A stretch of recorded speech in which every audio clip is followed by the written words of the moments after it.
What up, everybody? Welcome to Legacy TV and the Convo podcast. And you guys know I have brought some of the coolest guests that you guys could imagine, and I want to continue that path. I want to stay on that journey. And one of my favorite fighters coming up, a lot of you might not know, I'm Middle Eastern. I'm Persian. My mother and my father are Iranian, and I might have grown up in California and stuff, but you know, I'm a Middle Eastern young man, I like to call myself, and I've always been a big fan of the other Middle Eastern fighters, and especially the Armenians, because there's a lot of really good Armenian fighters out there and coaches and stuff like that. So just being a big fan of this gentleman, it's a big honor for me to have this gentleman here today. On top of that, we know some familiar people, so you know, I always love to talk about those types of things on the show because it just makes it that much more real. And a legend in my eyes of, you know, when you fight over 45 professional mixed martial arts fights, you have such a wealth of knowledge, and that's just professional. I got the man right here. We got Georgi Karakhanyan in the house. What's up, my brother? How are you, my brother? Thank you for being here, bro. No, thank you for having me. I appreciate it, bro. I know you're busy. We'll get into what you're doing now soon because I don't know if a lot of people are aware of what you've transitioned to as far as, you know, your profession now. But because I honestly didn't know that you had stopped fighting. Yeah, and like I was looking to see maybe, like, I know Bellator's kind of merged with PFL now, and I was thinking, okay, this is gonna be one of the dudes over there in PFL now. You know what I mean?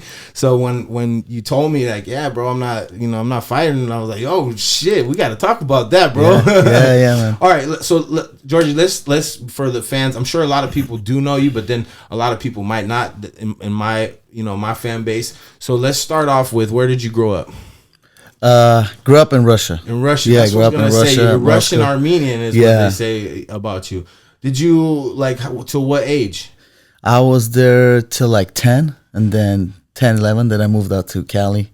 And when you were growing up in Russia, do you actually speak Russian as well? Yeah, I speak Russian. I speak Armenian. I didn't even know that. Oh, yeah. Damn. So you speak 3 languages? Yeah, I speak 3. I also speak Spanish because my my wife is Mexican, so okay. So you speak a lot of languages. Yeah. So tell me this, right? Since just while we're on the Russian, you gotta mess with Khabib. You gotta love Khabib. Yeah, Khabib is a dude. He's a while we're on the Russian subject, isn't it crazy how many good fighters are coming out of Russia these days? Like, it's like, you know, for me, it's very surprising, but at the same time, it all makes sense because it seems like a lot of the guys that are becoming the top athletes from Russia, they've been training since they were little kids already. They have, and I feel like it's the upbringing. Yeah, because the Russians are different. I mean, mainly right now, most of the fighters are coming from Dagestan. Khabib kind of opened up that door for them to come in. But I feel like it's the way they're raised. They're working hard. They're wrestling since they're little kids. I mean, obviously, we've seen videos of Khabib wrestling the bears. Yeah, for sure. But it's like, again, it's like the upbringing, the shit they see their whole life. Is martial arts kind of like, in Russia, is it like big? Like, you know, in USA, America, especially, like, I'm not all around, but I can tell, like, there's a big, like, uproar in MMA and martial arts period these days. And do you remember when you were growing up, was martial arts real big at the time? No, it was just soccer. Not soccer. Soccer was the main thing. A lot of, like, in Europe, soccer is pretty big. And that was another thing you were into. So you were playing soccer mainly as you were growing up? Or? Yeah, that was my main thing. I was like, man, playing soccer. My goal was to be playing in the top clubs. But back then, martial arts wasn't that big. But right now, with Khabib being a champion, retiring, opening doors for all the stuff, the fight game in Russia is very big. Very big, yeah, and they got their own promotions now. Yep, all types of stuff. It's crazy. It's crazy. Shout out to Fedor too. That's another thing. Yeah, I forgot. Yeah, he's a legend, bro. Yeah, man, that's one dude you just like, man. You just love to watch that guy fight because of the style of fight. It's just crazy, and that's like, in my opinion, you had that crazy style too, where you just try to KO dudes and submit them. Like, I love to see people that don't fight for points, bro. Dude, they just you know what I mean.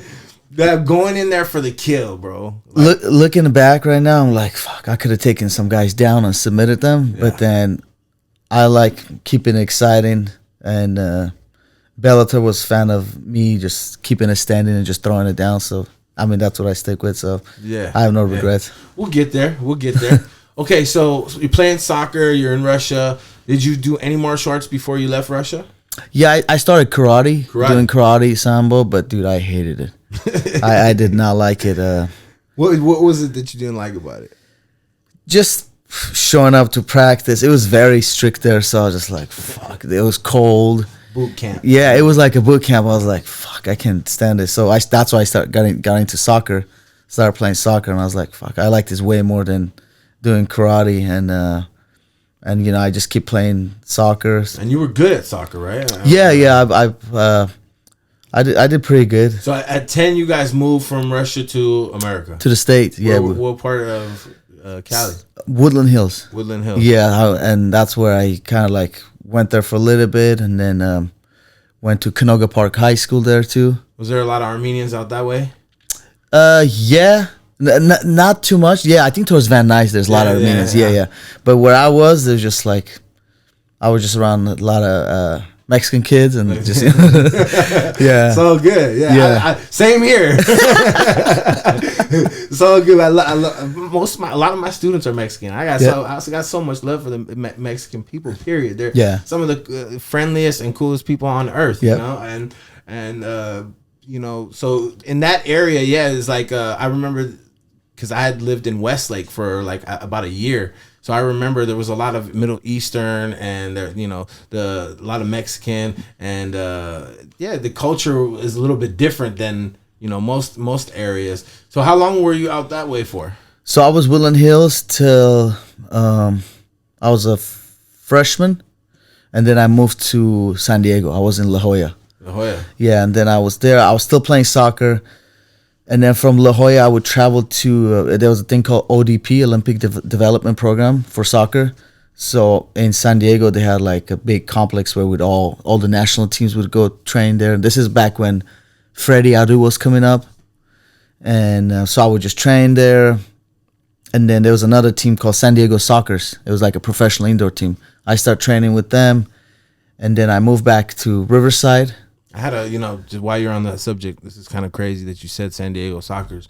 I actually had a cousin of mine that played for them. His name was Hormoz Tabrizi. He's a soccer coach now. Shout out to Hormoz. Okay. He played. He was really good. He played. What year?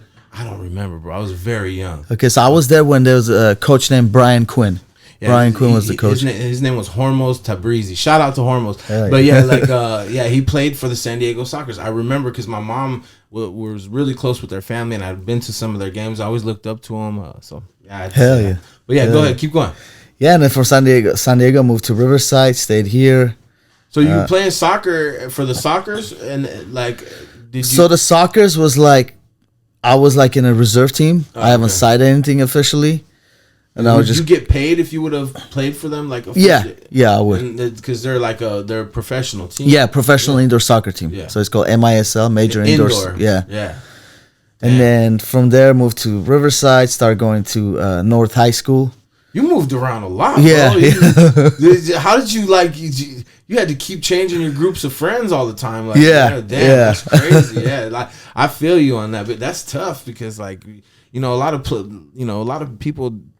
They live in one area and grew up there for a long time, but when you bouncing around like consistently having to find new friends all the time, was that tough for you? Was that an easy transition? It was easy because I was just adjusting. You're a people's person anyway. Sometimes I could just be an introvert, just stay in my own spot, not talk. But then moving out to different spots, different neighborhoods, different cities, made me get used to just finding friends, talking to people. But then. It kind of helped me out with the fighting when I got into fighting. So Riverside, shout out to the IE, the Riverside, the whole San Bernardino, all that. So what age are you when you move out there? Riverside, I was there. I got there when I was 15. 15. Yeah. Okay, so you're in primetime high school. Yep. Yeah. Okay, so this is where it starts to get good for you. Yeah. I stayed there. I stayed in high school, played soccer, and then graduated. start working the construction. You were a good kid, never getting in trouble in high school, nothing like that.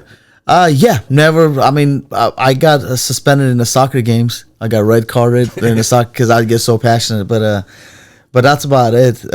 In high school, I was cool. We had our own crew. I was hanging out with all the Mexican kids. So those are my brothers. So just hang around with them, not get in trouble. Graduated high school, start working. Where did you start? My first job was Farming Boys. Yeah, buddy. I worked for Fat. One of my first jobs was Fat Burger. I quit that shit in a week. I can't do this, man. This is crazy. That's not for me. Yeah, I would get embarrassed because if some kids would come from high school, I would just hide in the back. I'm like, fuck this. I don't want them to see me. Damn. Yeah, because that's the worst, right? My daughter, my daughter's a G. She don't care. My daughter works at McDonald's. She's like, I'm getting paper. She's been stacking her shit up. But back then, nah. You know. Yeah. Okay, so you start working at Farmer Boys. Farmer Boys, and then from there, I got into construction, working for cell towers, just building cell towers. And then I was passing by this gym. It's called United Brazilian Jiu-Jitsu. The instructor's name was Romel Dunbar. Dunbar, yeah. And shout out to Romel Dunbar. Yep. I gotta get him on. I've known Romel for many years. He's a G. Yep. For those of you that don't know, this gentleman is like a major figure in the jiu-jitsu world, put on many tournaments, and has been around for many, many years. I remember competing he was putting on tournaments when I was a white belt. So shout out to Romel. Yeah. So you see his gym. I see his gym right there on Van Buren Riverside, and I'm like, I'm gonna check it out, see what it is. And then I look, and then there's a guy that's looking out. He's inside the gym. He's like, hey, come in. So I go in there, I get my ass whooped, I get tapped out like every second. And he becomes like my good friend Art Ramirez, and then he keeps telling me, hey bro, you gotta come sign up. So I signed up, still getting my ass whooped for 6 months. I'm like, man, I don't like to put this shit on me, and just what is this? And then those first 6 months, it's rough for anybody that has not done MMA or jiu-jitsu and just a fan, like I advise you to go train 6 months of jiu-jitsu, because you'll start to understand why everyone has the same story. I have the same exact story. You get your ass whooped, and you get humbled, and you realize, damn, that was crazy. How did he do that? Oh, somebody could do this to me? Damn, this little dude fucked me up. Yeah. You start to realize like how powerful it is. It is. And then it's like, I want to get good at it. Yeah. I want to know how to do that. Yeah, you have to get obsessed with it. You can't like let those first 6 months. Once you say at least the first 6 months, maybe even a year, you're gonna be the nail for a while until you at least get your defense right. Yep. You know what I mean? Then once you get your defense, then your offense gets better, and you know what I mean. So be patient, guys. You know. Okay, so you start training. Then after 6 months, Romel's like, hey, you're fighting this week. I was like, what do you mean fighting? Because I told him I want to like trying to see if I could fight. He's like, oh, you fighting this week, King of the Cage at Saboba Casino? And I'm like, Romel had put you in MMA already? Yeah, he just said, hey. So you weren't just doing jiu-jitsu with Romel, you were training MMA there too? We would go we'd cross train. So sometimes after class we'd stay there, kick the bag, or do kickboxing. So pretty much those 6 months I was getting my ass whooped. And then when he told me I'm fighting, I'm like, fuck. I got really nervous. I'm like, fuck. I said, well, wait. He's like, oh, don't worry, just show up. I'm like, shit. So I don't know if you remember back in the day at King of the Cage at Saboba, you would show up. Been there, yeah, you've been there so many times. So I'm like, I have cornered my boy Abner back in the day in King of the Cage. Yeah, so I just showed up. I'm like, man, the fights were going on, and this is when Cub fought his last fight there before going to WEC. He fought Charlie Valencia. Shout out to Cub. Yep, shout out to Cub. And so yeah, dude, I was shitting my pants walking out to the cage. I was like in that, stupid tunnel zone, which you don't want to be. And sure enough, I won that fight. Second round, I won by guillotine, and I made about like $200, which is nothing. So this is like right off the bat, you're jumping in MMA fight. This was pro as well. This was pro debut. Damn, yeah, I was bro. like no amateur experience, nothing like that. So when you got in, you were like, I'm gonna do this. I'm gonna fight, and yeah, I would just joke around. I was like, yeah, I want to see fucking fight, dude, pro. And then I showed up. I was like, here, you fighting? I was like, shit. Damn. Yeah, 2006. Were you working the hands like with anybody yet? Like, did you just here and there with our art? Yeah, with like a kid art that got me into jiu-jitsu. I was like, we're just fucking each other up. Didn't know what the fuck we're doing. Yeah. So you win your first fight, and then you're like, oh shit. When my first fight, I watched Cub fight Charlie. And then I'm like, man. And then I was watching Cub, and I was like, and I would refer to Cub, the guy with the palm trees in his stomach. I was like, the guy with the palm. And then I watched him fight, and then I was like, yeah, this guy's good. I want to be like this guy. And then I keep fighting more.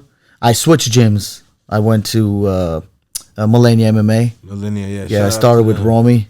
I had Taylor Maldine. Nice. She was on the show. Yeah, shout out to Taylor. Yeah, she's a big up and comer. Yeah, she's good. She's doing good. She'll be in UFC soon. I hope so. She has a cup fight coming up, I think, tomorrow. Yeah, LFA. She's a G. Yeah, shout out to her and her sister. Yep. Yeah, so the great gym. So and let's not forget that gym has had a lot of killers come out of there. Dude, yeah, we have John Alessio. Take me back when you first get there. Who was there at the time? So when I got there, they were training off of 6th Street, and my first day there, I went with Mac Danzig. Oh, I remember him. Yeah, Mac, Crazy Mac. Mac Danzig was a G. I used to love to watch him fight. He was good too, bro. He was. What happened to Mac Danzig? I think he's in Vegas. He's teaching. Oh, no, he's not in Vegas. Maybe he's with, he's in LA. I don't know. I'm not sure. But he's teaching. Yeah, he is. That's what I thought. Shout out to Mac Danzig. Damn, so he was in the room. Okay. He was in the room. Gabe Rudiger was in the room. Oh, shit. Javier Vasquez. And then we had Rick McCorkle, which is still with Romy. He's a conditioning coach. And then I was getting I got there. My first time there, I was just throwing it down with Gabe. We just fucking each other up. and then Romy was there. Romy's like, hey, keep coming. And then I was like, all right. And then just keep going there. And ever since, I've been there for most of my career. Romy was that gym. At that time that you got there, there's a lot of names, but then it went through like a lot of great fighters started to. Yeah, we had Sean Strickland. Strickland came. Lawrence Larkin is still there, still whooping ass. That guy. Bobby King was over there with you. Bobby King was with us just for a little bit, and then he went back with his team. He would come to a lot of practice, but at one point we had 40 to 45 people come to pro class. Dominic Cruz, Brandon Vera, Phil Davis. Sometimes we're just like, you would look at the room, you're like, fuck, there's a lot of talent. Yeah. There's a lot of talent. And I miss those days because it was good, seeing different gyms come out. We would travel to Alliance 2 to San Diego, train with them, and it was good. Yeah, having a collab, that's a smart thing to do, and especially like in my opinion, if you're a big MMA gym, to also have another big MMA gym where you guys can kind of work together on cross training like that, because it's always the more looks you can get help you, right? Because you get used to the same training partners, kind of, Okay, so.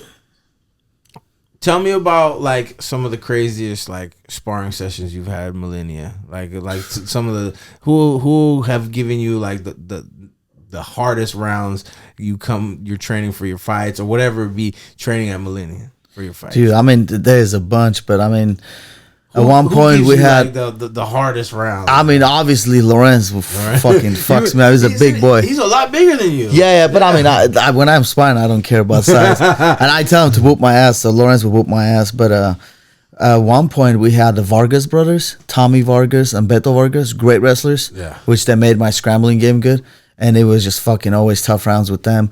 Aaron Weatherspoon would train with us, so Aaron, big boy, and we just throw out good rounds. But I mean, in Millennia, like I said, we had some crazy sparring. It's dope that you guys like the weight class shit don't matter, and you train with the bigger guys still. I mean, obviously, if I'm going with someone little, I'm not gonna throw a lot. It's just like if Lawrence wants to knock me out, he'll fucking pull the trigger and knock me out. But he knows where he could push it to the limit without hurting each other. So it's good to have training partners like that. But we had a lot of wars with. We wouldn't bring professional boxers, and we just get to war. But let me ask you this for people, like for the audience and stuff. That when you guys are getting ready for fights and stuff at Millennia, would you guys spar with the little gloves, or do you guys always keep the bigger gloves on?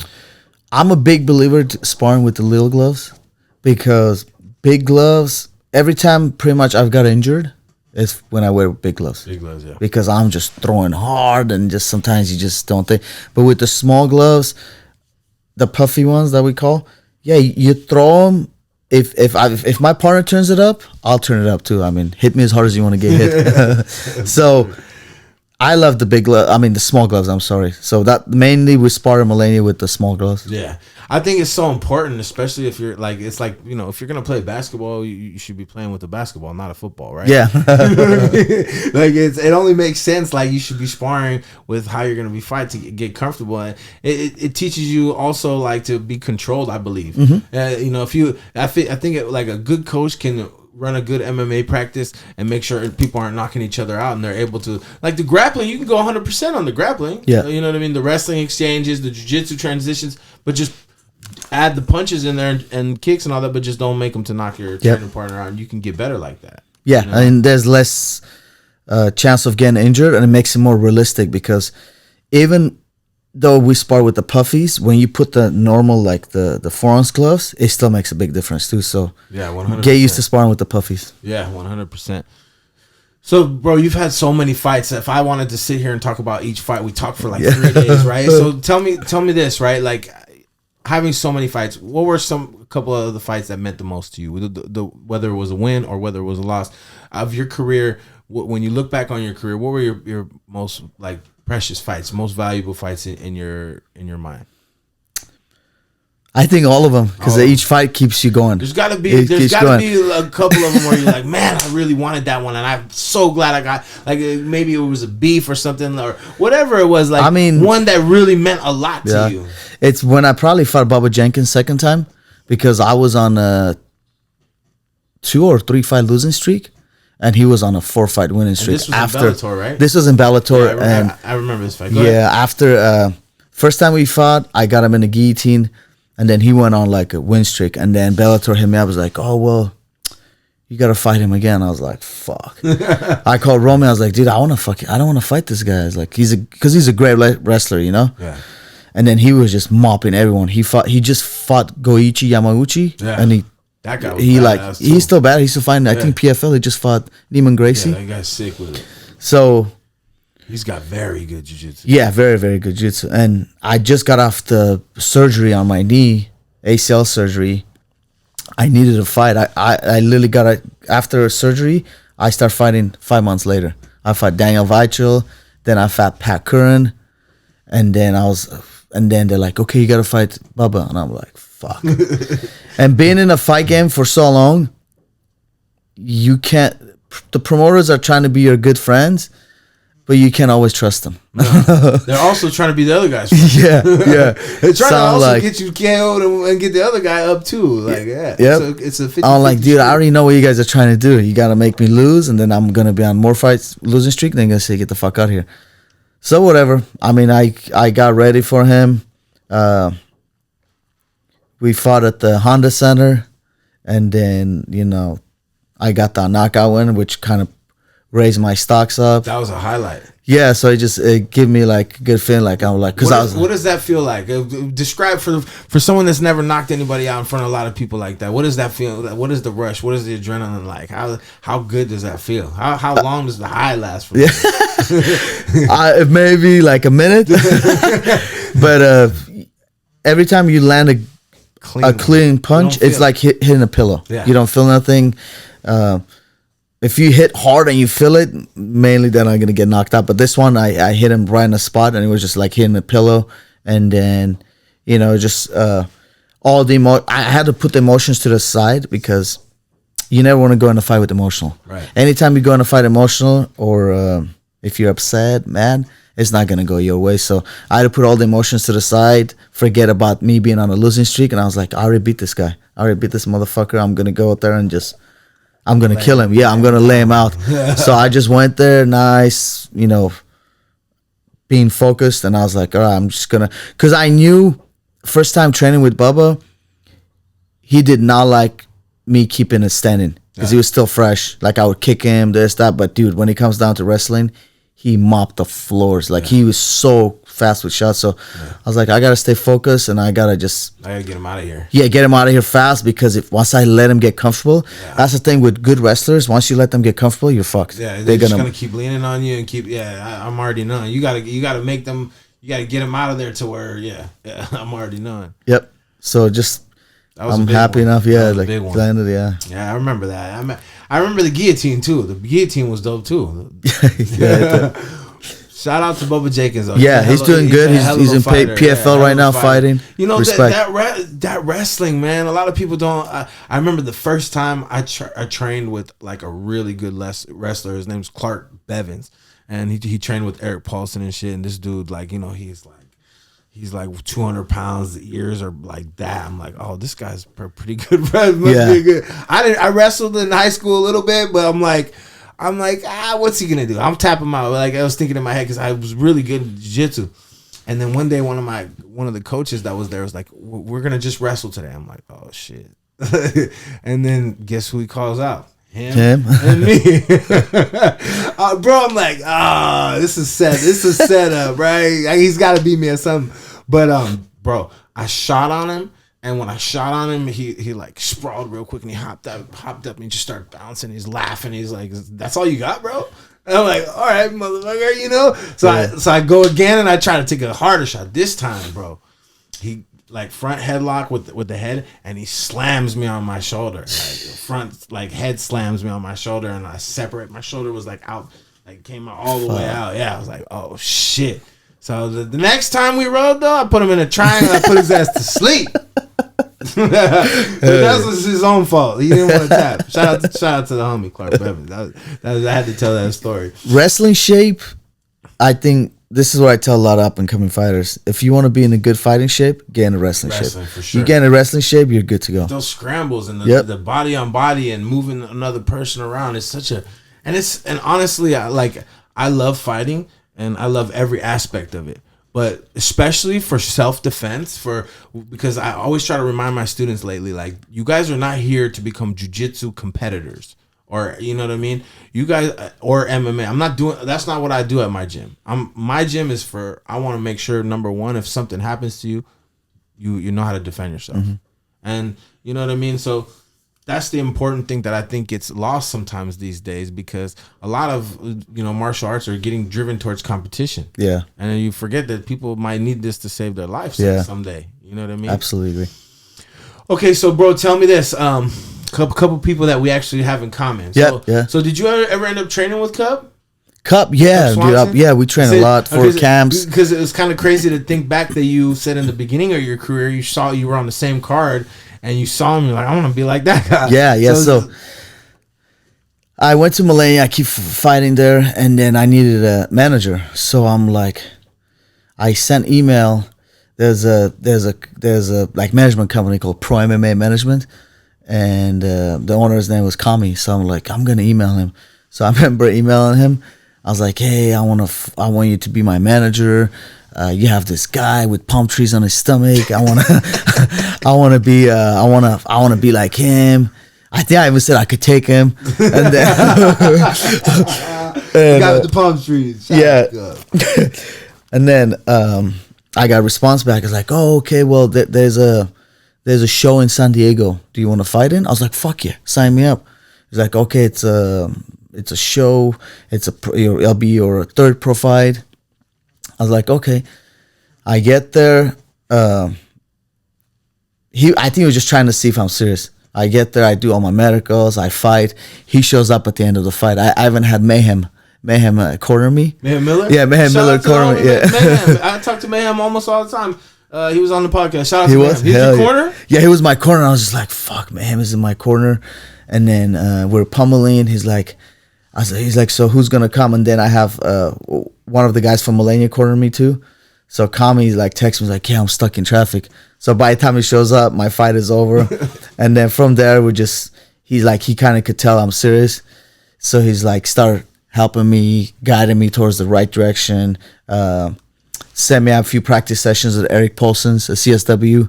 I went to train with Cub. And then from there, he was just... Shout out to Kami. Yep. Kami, for those of you guys that don't know, let me tell you guys a little quick backstory. Kami, I also, that's one of the things we have in Familiar. A little while back, we got a message that Kami had gone to the gym to train like he always does. And unfortunately, some complications, and Kami ended up passing away. Mm-hmm. Rest in peace to my brother Kami. Kami was a people's person. Kami was just one of the coolest guys I ever met. I got to train with Kami from when I was a white belt at Joe's. He was always super loyal to Joe. Joe was his jiu-jitsu instructor, and Kami would come and he would always smile. And I was Persian. Kami's also Persian like me.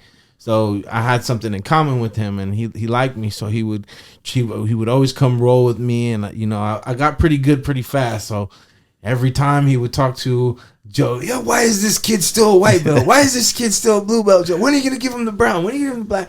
So he's always vouching for me, and I haven't spoke about him on the podcast yet, but I do want to dedicate this show in his memory because he has helped a lot of people with their careers and in their lives, and he was just such a good dude. And can you tell me some of the things that you remember about Kami? Yeah, he's helped me out a lot.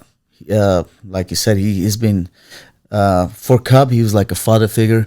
He would just be at all my fights, and I would just looking it back, he was always there for you, doing everything, like everything extra. Like there was times where they would give me like one room, and he would sleep on the floor, just give me my time. We're in Japan, I found it a dream, and we share beds together. So it just like he would go out of his way, and he would push you. He would not just push you like in a fighting career, but what are you going to do after? Like he would always be like, hey, do this, do that. He would always be there. So we're just finding out, like I still remember that day like yesterday, because Cub called me like it was December, and he called me and is like, dude, this happened. And I was just like, what the fuck? Like I still can't process it. I don't think any of us can, bro. Which is really like, it just happened all of a sudden. None of us expected that, because my coach Romy saw him that same day training, and they were talking, and then boom, that happened so quick. It's just like, it just makes you like, you gotta like, a lot of people come in your life and go. You gotta appreciate while they're there. It's so crazy that you say that, bro, because it's like, we forget sometimes like how short life is, and how I've lost a lot of loved ones and a lot of people close to me like that. And when I sit back and I think about it, like especially talking about Kami right now, I was like, damn, like, wow, what a great life, what a good person,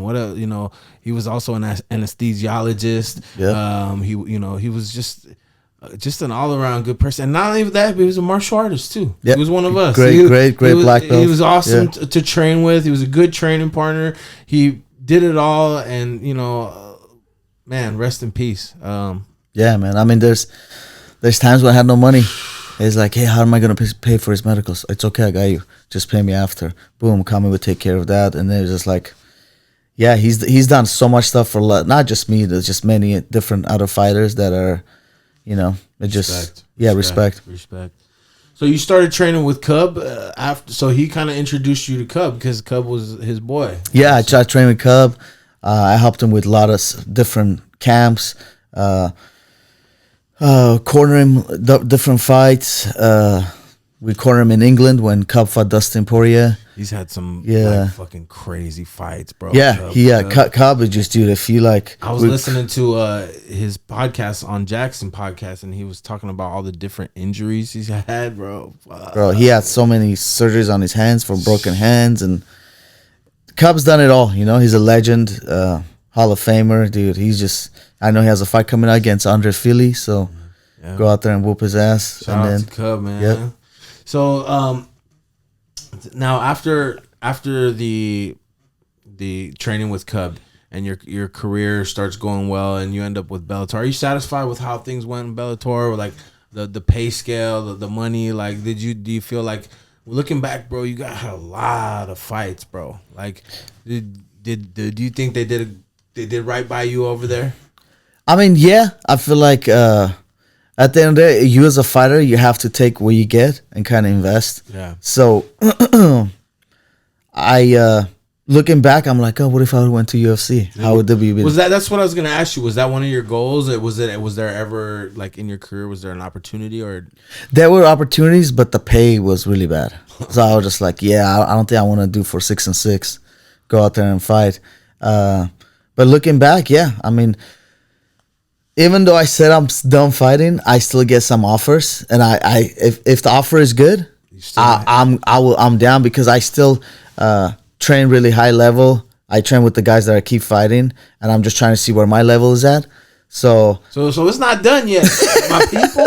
You know what I'm saying? We might, just because he's not fighting right now, doesn't mean, there we go. That's what I wanted to hear. Yeah. Okay, cool. Now tell me this, Georgie. Along the way, you also, I know you had a lot of MMA fights, but you also became a Brazilian Jiu-Jitsu black belt. So you trained a lot in the gi, or did you kind of mix and match along the way? I trained a good amount of time with the gi, especially now that I have my own gym. I like the old school way, because that's how I started. And from the kids to the adults, we promote them the old school way with the stripes. Yeah. So I like training with the gi. There's no like, oh no, gi is better. So I just like to keep them both. Both of my daughters train gi. They love gi.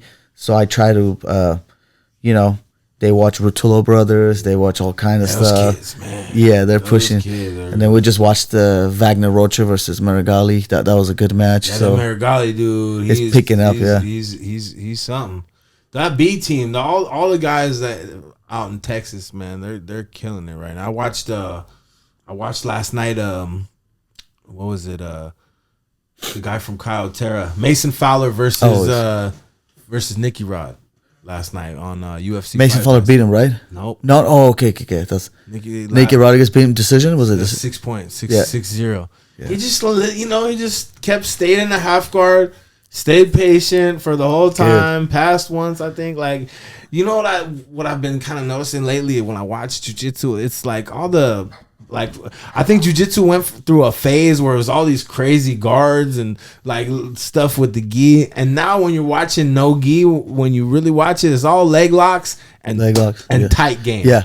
Tight game. Like the top game, if you see, the guys are trying to lock the body, be super tight. So it's like, I grew up in my jiu-jitsu doing leg locks from the beginning. My coach is a Vale Tudo guy. He's like, he does everything. And he's a jiu-jitsu black belt, judo guy. So Joe taught me leg locks from the beginning. So when people were like, oh, leg locks, I was like, this is not new. I've been doing leg locks since I was a white belt.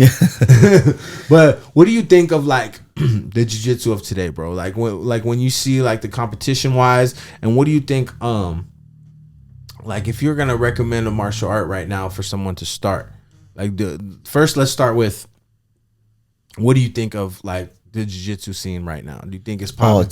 It's picking up. Yeah, it's scary, because when I go to tournaments for my gym or my daughters, and I see the level of competition, I'm like, dude, this is picking up. So some kids are monsters, and I think in 5-10 years it's gonna be crazier. Oh yeah. Right now the trend is wrestling and leg locks. Yep. But I feel like it's just gonna keep moving. Like, even though watching like the Rutullo Brothers, crazy. Yeah. And I feel like right now, most jiu-jitsu guys are becoming really good at wrestling. Yes, 100%. Like the arm tie, taking it back, boom, to the ground. Watching Gordon Ryan and Marigali, like all those guys are just like top level. So it's evolved. It's definitely evolved a lot from when I first started competing in jiu-jitsu. I go there and I see these little like 5-6-year-old kids, bro. Like, if you see some of the moves these kids pull off, you're like, shit. How? I don't remember it being like this when I started competing, but like with everything, life evolves, and it's kind of it's beautiful to see, because I feel like if you really think about it, MMA is still kind of new. It is. You know what I mean? And look at the guys, like that we've had in MMA to watch. You know, some of the best fighters of our generation, and we've got multiple generations. We've got a couple generations now. So while I'm on that subject, I want to ask two. Tell me your favorite mixed martial artist, your fighter. Period. Number one. Who was your idol in mixed martial arts that you looked up to? Favorite guy to watch? I liked watching Kid Yamamoto. I remember. Yeah, Norifumi. Yeah. I liked him a lot because he kind of like, even though like Fedor is there, but watching Kid Yamamoto soccer kick people and fight in Japan, I was like, man. I would tell Kamyar, I was like, Kamyar, I want to fight for Dream. But this is when they were in Saitama, and then, you know, just watching him, and I also like Robbie Lawler. Robbie Lawler. Yeah, he's a like those guys are just, yeah. Robbie Lawler had a great career. Kid Yamamoto, like a lot of people probably don't know him. He's probably not as popular in the States because he didn't have like much of a UFC career, but he did have an amazing career outside. It was super fun to watch, entertaining dude. And then, but yeah, Robbie, now that's a whole different animal. And there's another one, like, I'm a big fan, Yoel Romero. Because I'm like, dude, I'm just like, because I'm 38. Yoel started fighting when he was 38. So I'm just like, look up to him. We fought on a card a few times together in Ireland. So I'm like, man, this guy's like 46 years old. Look at him. He just fought in PFL, destroyed a guy, and he's a monster. He's a monster. So he's just an absolute freak. He is, bro. He's gangster. Like that dude, man. Like the way he stands and like, dude, like, he's just shredded. Yeah. You're like, yeah, I don't want to fight that dude, man. and what's crazy about Yoel to me is like, all they do is talk about how high level his wrestling is in every fight, but he's like hardly ever he'll stand there. He'll just be like boom, boom. He doesn't use wrestling. Like he's been beating people with knockouts and shit. Like, what are you talking about? I don't even talk about that because he's beating everybody with stand up. Fucking knocks you out and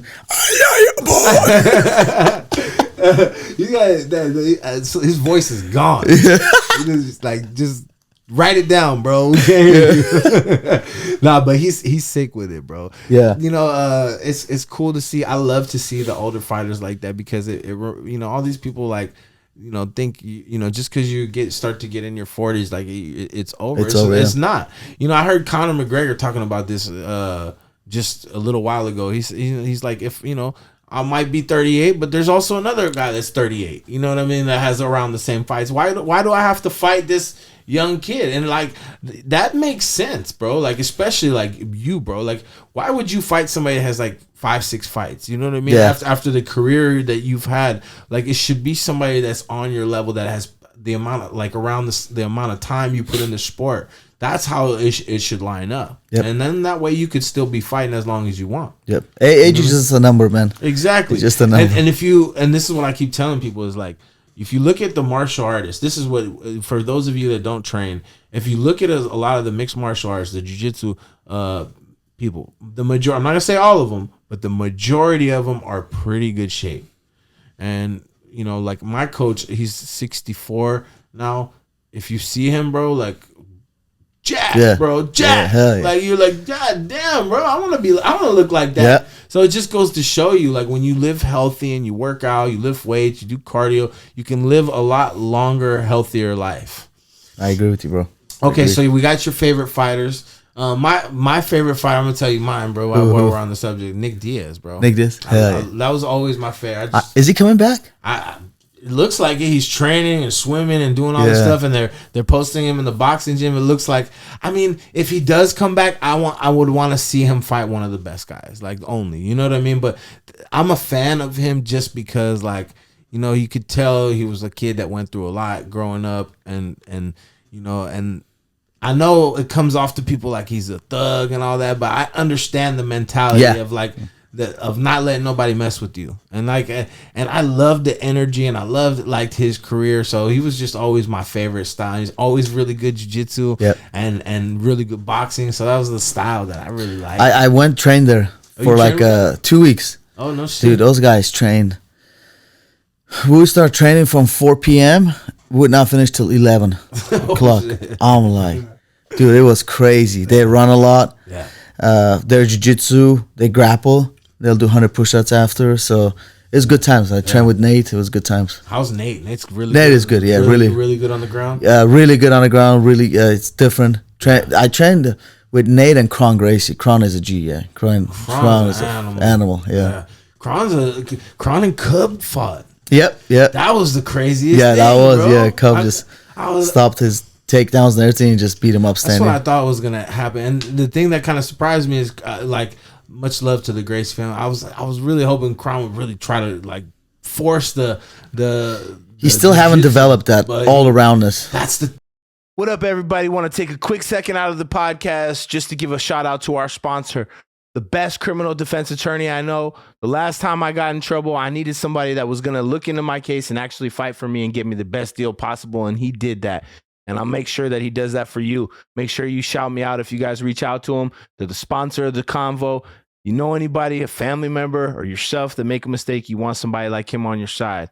Arash, please let everybody know how they can get a hold of you. Thank you. Arash Hashemi, 310-448-1529, or HashemiLaw.com, HashemiLaw.com, or just Google hashtag BetterCallHash. Remember that, BetterCallHash.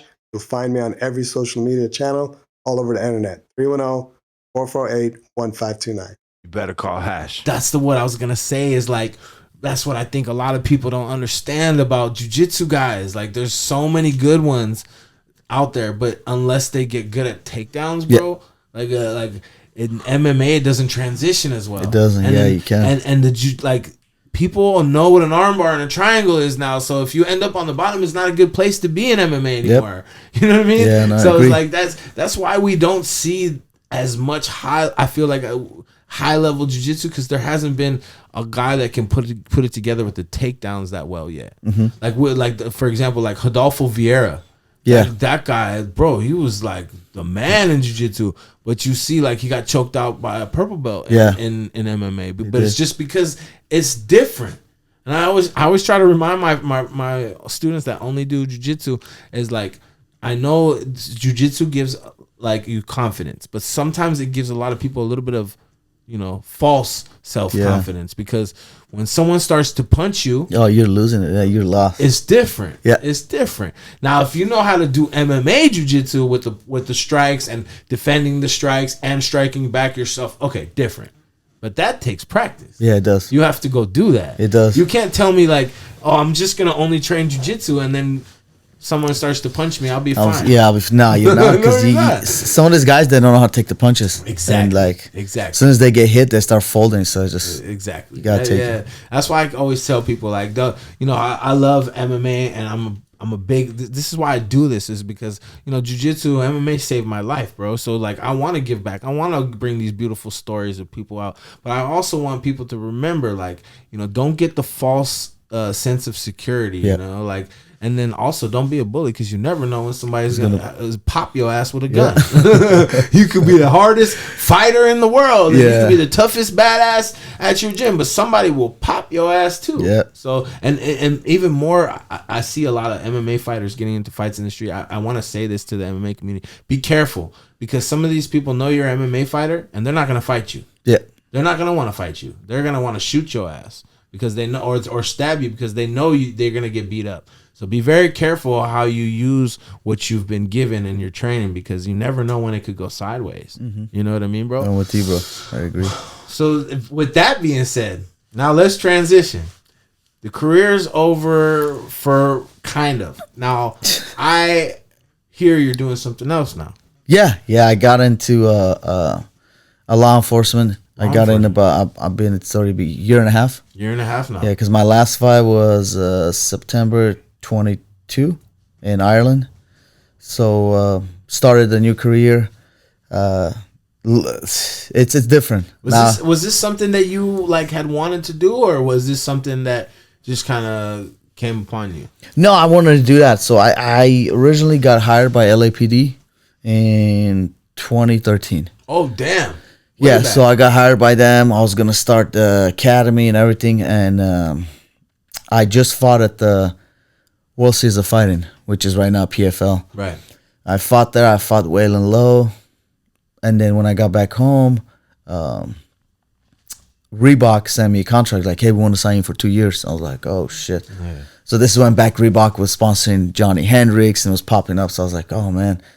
So I signed with them, and then my next fight for them was for the title. I was gonna fight Lance Palmer, which I fought, and I fought him, won the belt, and then I get home, and then the background investigator from LAPD is outside. He's like, hey, what's going on? We'll give you the offer. I was like, you know what, sir? I'm gonna just hold off on this. Let me see how long I can fight, and then I'll come back. He's like, all right. So I just keep fighting. So like 2021, I was like, man, I already like opened up a gym, and I wanted to get back into law enforcement. So I started law enforcement in beginning of 2023, and I've been doing it since then. I mean, I love it.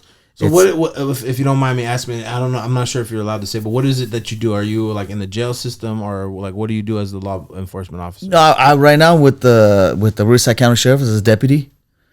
So I worked out of Harupa Valley Station.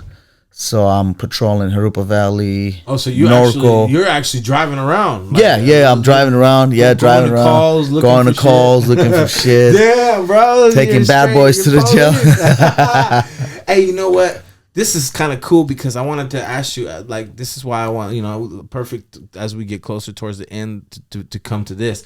Like, what do you think about, like, law enforcement? Like, as a fighter, a professional fighter yourself, like, I'm sure you've seen some police officers that have no training, that they end up in a situation that don't know what to do, and like you being a black belt in jiu-jitsu, and like I want to talk about your school real quick too as well. But like you know how to handle yourself in hand-to-hand combat. Not only do you have a gun as a police officer, but what I'm trying to say is, I feel like a lot of police officers get into situations, and because they do not know how to protect themselves physically with their hands, they resort to shooting and killing people.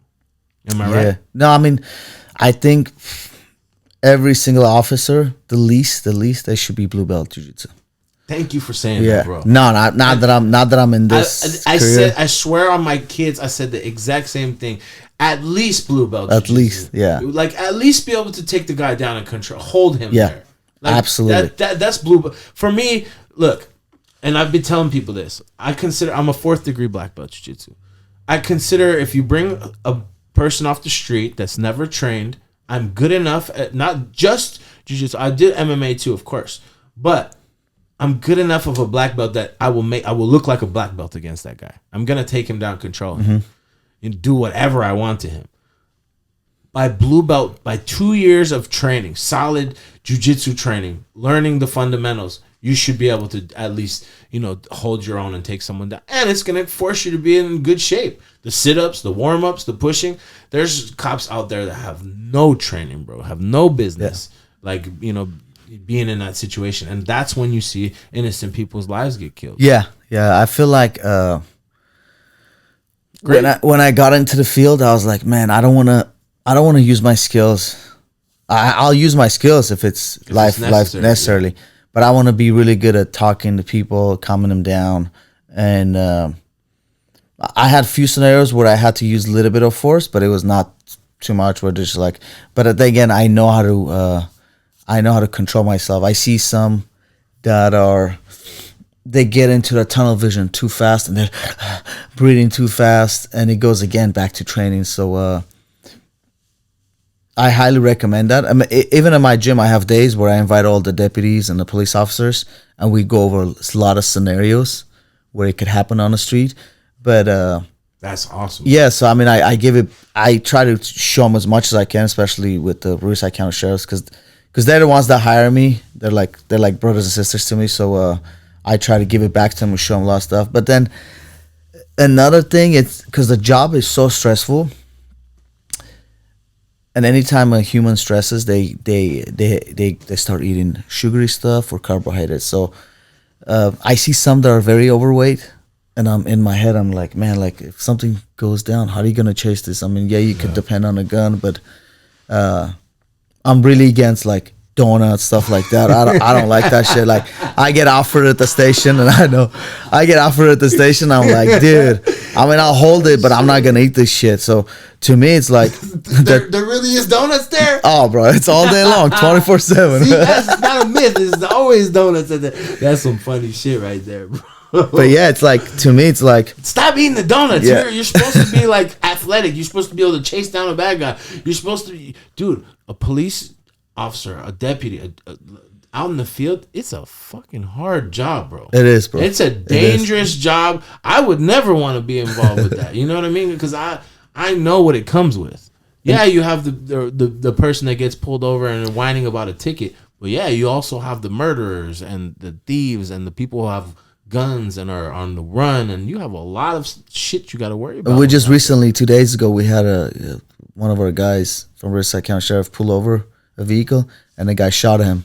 And this shot is the police officer. He didn't hit him, but he shot towards him, and then he ran away. So, and we're at work, we're at the station, and we heard like we're about to go home. So we took off all our radios, and then we heard shots fired. So we're like, fuck it. Oh, damn. No radio, nothing. I go in the parking lot with my B partner, Corral, and then I'm like, fuck it, let's find a patrol car and go. And we do. We took off like, there's like 30 of us on a freeway and try and look for this guy. We're there till like 1:30, 2 in the morning looking for this guy. We haven't found him, but hopefully we find this guy. But it just, to me, being in this career, I could see how much people don't respect us, which is it's just funny because when they need us, they call us. Yeah. But then sometimes you run into some people that are talking. So I feel like I have more respect towards like first responders. Yeah. And then, dude, the shit that I seen in a year and a half, now that I'm looking back at myself, or like the shit that we used to complain as a fighter, I'm like, fuck. Like it changes you as a human.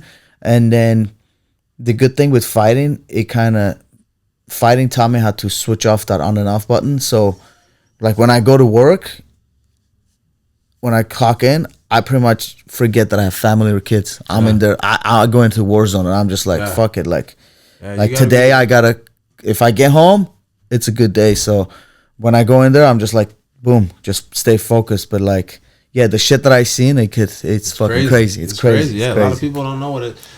Like I said, man, it's a tough profession. It's almost like you can't win, and you most of the time you're gonna lose, because you're protecting people, and they're gonna be upset at you regardless. Mm-hmm. And it's a tough job. But you know what I think, bro? I think it's gonna take to have people like you know what I mean? People that have training, like proper training, martial arts, and you know, have a good level head on their shoulders. And the more police officers that train, the more level-headed police officers you're gonna have. Yeah. The more smart, you know, they're gonna learn to talk to the people better. It's a lot of things that martial arts teaches you besides just the physical part, you know. So, and like you said, like, so you hear some of them breathing, like they're nervous. Sure. It takes away a little bit of that. Of course, dealing with somebody in the streets, you're a little bit more nervous. Because, you don't know what they have, what's going on. It's just, like I said, man, it's a crazy profession. Respect to you, bro. Thank you, bro. For, you know, but I believe like you're gonna be one of the good officers that, you know, is there for the people, because that's what the police officers is there for. And people forget they're not there to put you away. They're there to protect you, protect the community, and protect and serve. Am I right? Yes, absolutely. That's what a police officer's job is, to protect and serve you. It's you guys that are committing crimes and doing shit you shouldn't be doing that make them react in the wrong way. If the world got better, you know, which unfortunately is never gonna happen, but you wouldn't have no police officers to worry about. You know what I mean? Bro, so crazy. So yeah, so now the career is not over. We were saying that today. It's not. I'm there's still possibilities, and as soon as you find out, we're gonna bring you back on here, and we're gonna let everybody know, right? If you got something coming up. Yeah, absolutely. Is there any promotions that you do want to fight for? Yeah, I've been talking a little bit with Karate Combat. Oh yeah. And then the bare knuckle thing, I was just like iffy about it. But I've been in talks with bare knuckle and PFL. So we just those three. I'm just what I was gonna say would be dope to see you do, bro, is the bare knuckle MMA, bro. The Game Bread with George Mosley. Yeah. I think that's the next shit, bro. I think that's as real as it gets. Yep. Like that's to me, like if they can make that bigger, like I'd love to see that. That would be dope. That is pretty good. Because like they were talking about it the other day, just being able to, having the gloves takes away a lot of the jiu-jitsu. So if you take those gloves off and you keep it MMA, I think that's the dopest form of MMA. I agree with you. That's a good one. They need to make that bigger, but I'd be sick to see you do that. Well, man, bro, awesome. So before we go, you're also training people. And you have a gym? Yeah, I have a gym in downtown, not downtown, but off of 91 Central on the Magnolia Avenue. What's the name of the gym? Original Grappler Training Center. OG Training Center, yeah. OG Training Center. Yep. If you guys want to learn from one of the, in my opinion, one of the best fighters around in Cali, period, a wealth of experience, a jiu-jitsu black belt, MMA, all of it. You guys go check him out.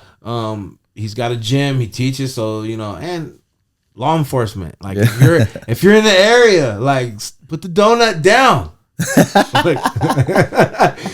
put it down right now, and go to the gym and start to train with my boy, and get your fitness right, because it's important. You're gonna need it, not just for a situation in the street, but for life. Period. Look at this man. Look at the shape he's in. You know what I'm saying? And that's one thing that's important, brother. Before we go, if there's anybody you want to shout out, please shout out your gym.